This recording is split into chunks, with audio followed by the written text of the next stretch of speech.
Oke, jadi kan ini mulai rame lagi ya, karena kan kebetulan emang eh, belakangan ini, kebetulan baru-baru ini bukan belakangan, ini kan BPOM lagi merilis eh, kosmetik kurang lebih 34 kosmetik yang ilegal ya, dan resmi dirilis oleh BPOM.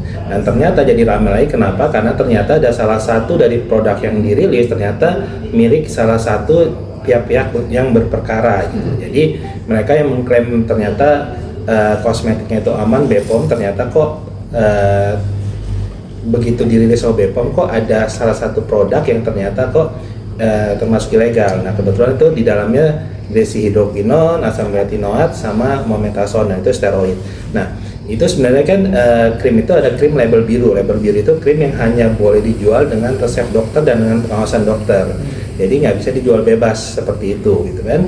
Nah itu sekarang kan BPOM udah resmi menyatakan kalau misalnya untuk krim-krim tertentu, kalau misalnya krim-krim yang emang meragukan atau kita ingin jelas krimnya itu seperti apa, itu kan bisa langsung kita tanyakan ke BPOM atau kita melihat melalui website BPOM, atau kita tinggal mengecek dengan memasukkan nomor registrasi, kemudian kita cek jenis produknya apa, nanti itu akan keluar tuh di situs resmi BPOM. Jadi apakah dia aman, emang nomornya asli atau benar atau tidak, atau misalnya emang ternyata itu nomornya bermasalah gitu.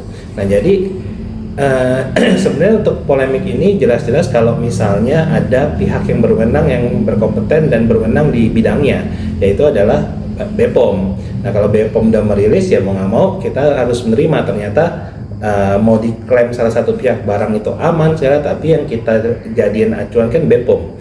Jadi kalau BPOM udah bilang itu ilegal dan tidak aman, ya itu berarti yang harus kita terima yaitu pengumuman dari BPOM. Pihak yang emang berwenang di bidangnya ya emang cuman BPOM aja.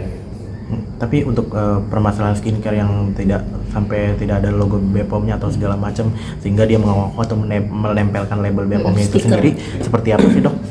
Nah, jelas itu melanggar aturan, nggak bisa. Karena kan gini, untuk kita mendapatkan nomor registrasi BPOM itu kan nggak langsung tiba-tiba kita daftarin kita dapat, enggak, karena kan itu perlu proses yang lumayan lama ya.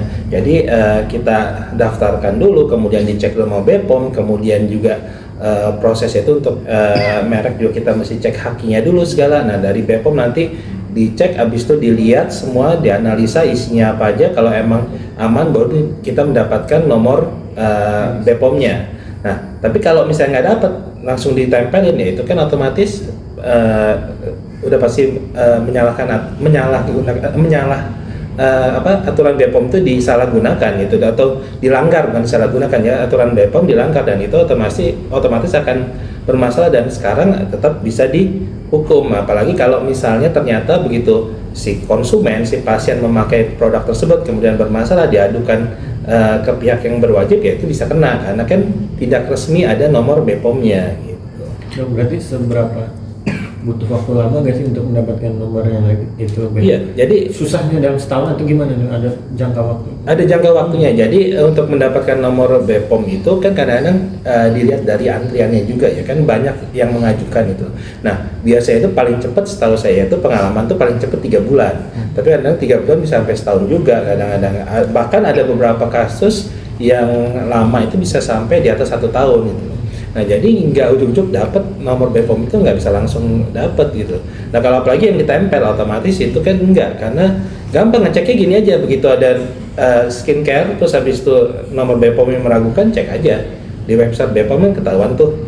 Jadi nomor yang masukin nanti keluar kok dia emang ini terregistrasi atau enggak, atau emang dia ilegal, atau ternyata ada daftarnya, list kosmetik yang ilegal dan di-ban sama BPOM pun ada keluar, jadi kelihatan di situ gitu.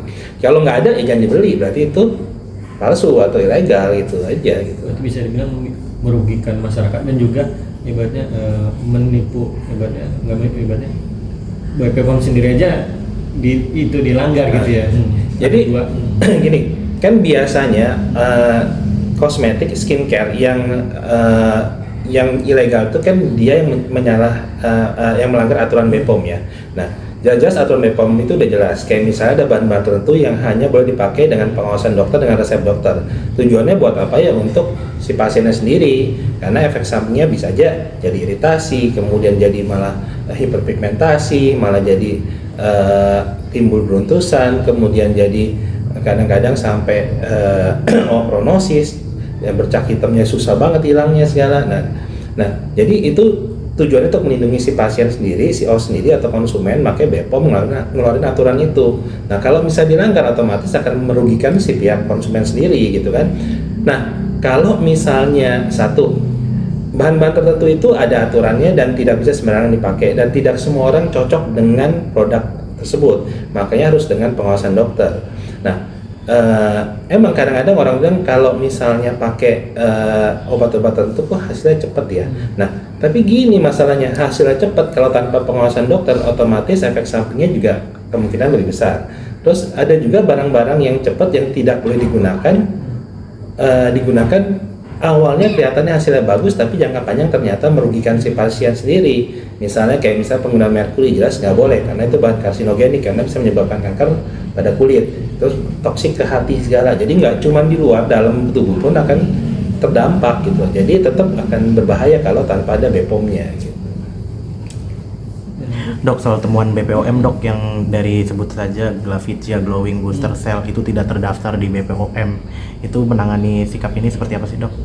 Jadi gimana? Dari produknya Glavitia itu BPOM produknya Reza tapi Gladys, dari pihak Reza Gladys mengatakan bahwa produk itu udah lama nggak dijual, sedangkan track record dari Story NM sendiri dia masih menjual di tahun 2023. Iya, tahun-tahun lalu gitu. Nah, iya, Jadi gini, kan itu kan di BPOM itu kan ada badan-badan yang mengurusi pengawasan untuk kosmetik skincare sendiri kan ya. Nah, jadi itu biasanya kadang-kadang kan begitu ternyata dia ilegal ditarik oleh BPOM, di ban otomatis itu semua produk nggak boleh dijual lagi, pasti ditarik tuh, nggak boleh enggak kan. Nah, tapi kan kadang-kadang banyak yang bilang tapi udah saya tarik, tapi kok di sosmed masih ada yang jual gitu kan. Banyak yang mengatakan loh tapi bukan saya yang jual, itu pihak lain yang menjual, atau juga ada yang bilang oh tapi bukan barang kita, itu barang orang lain, atau dia bilang sebenarnya bukan barang kita, barang saya dipalsu sama orang lain gitu. Banyak lah gitu ya. Nah, dari situ kan jelas tadi pihak yang berwenang itu kan BPOM. Dari BPOM itu kan tinggal punya divisi sendiri yang akan melakukan pengawasan, kemudian dia akan melakukan pengawasan penyelidikan, dan kemudian kalau memang ditemukan pasti akan ditarik lagi oleh BPOM dan akan diberikan sanksi, biasanya teguran, kemudian kalau emang perlu sampai biasanya dipanggil, kemudian diberikan sanksi. Selain teguran itu bisa sanksi yang lebih berat kalau misalnya emang ternyata sampai menimbulkan korban atau menimbulkan kayak aduan, efek sampingnya aduan dari pihak tertentu gitu. Jadi tetap walaupun dia bilang sudah ditarik tapi masih ada yang menjual, mau nggak mau emang kita mesti yang berwenang itu pihaknya BPOM. Biasa BPOM itu biasa berkoordinasi tuh, nggak cuma sendiri, BPOM, Dinas Kesehatan, nanti biasanya ada pihak kepolisian juga gitu. Dok, terkait ini juga dok, katanya 16 produk yang sudah dilarang oleh BPOM itu kan termasuk produk kosmetik yang digunakan atau diaplikasikan yang menggunakan jarum ataupun microneedle. Itu seperti apa sih dok? Sehingga bantahan-bantahan kemarin itu bilang bahwa itu tidak ada BPOM atau segala macam. Oh, jadi gini, setiap negara itu punya peraturan sendiri-sendiri. Jadi beberapa mengatakan, beberapa teman sejawat menyatakan kalau misalnya tapi di negara lain boleh, di Korea boleh, di negara Western boleh segala ya. Tapi di Indonesia itu kita punya aturan sendiri. Gitu. Jadi emang kebetulan di Indonesia itu ada aturannya. Kalau misalnya menggunakan kayak misalnya jarum segala macam, itu ada aturannya tersendiri. Jadi nggak bisa sembarangan dijual bebas. Ya tadi balik lagi tujuannya buat apa? Untuk melindungi konsumen sendiri, karena kalau dia nggak steril ternyata dia menyebabkan infeksi, ternyata malah menyebabkan gangguan atau misalnya masalah pada kulit, itu kan kasihan si pasiennya sendiri atau si konsumennya. Nah, jadi emang di Indonesia itu untuk yang topikal itu kan berarti dioles.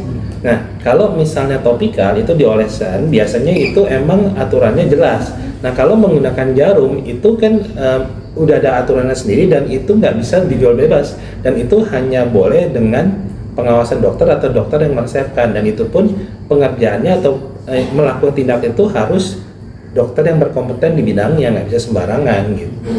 Dok, itu ada ininya nggak sih, resiko nggak sih terhadap kesehatan jika itu tidak dilakukan oleh tenaga medis tapi diperjualbelikan bebas, itu seperti apa? Oh iya, karena kan tadi salah satunya itu kan membuat luka ya, bikin luka otomatis tadi kalau tidak steril, resikonya infeksi besar. Terus kemudian kan banyak sekarang penyakit yang disebabkan oleh basicnya itu pertukaran sel. Pertukaran sel itu kayak misalnya kalau jarumnya ternyata nggak steril, habis digunakan orang lain kemudian dipakai di karena orang nggak tahu ya. Jadi satu orang menggunakan alat yang sama kemudian diganti-ganti, itu kan berbahaya karena bisa hepatitis, kemudian misalnya HIV, segala itu kan bisa dari situ penularannya. Terus habis itu lihat itu kan lapisan kulitnya sembarangan. Jadi kalau misalnya ada yang mengerjakan ternyata lapisan kulitnya terlalu dalam ternyata, nah otomatis itu merangsang reaksi inflamasi, jadi otomatis malah memicu timbulnya hiperpigmentasi, atau tadi yang mau bagus ternyata malah jadi timbul hiperpigmentasi, iritasi, bercak-bercak hitam dan sebagainya gitu. Itu kan merugikan jadinya.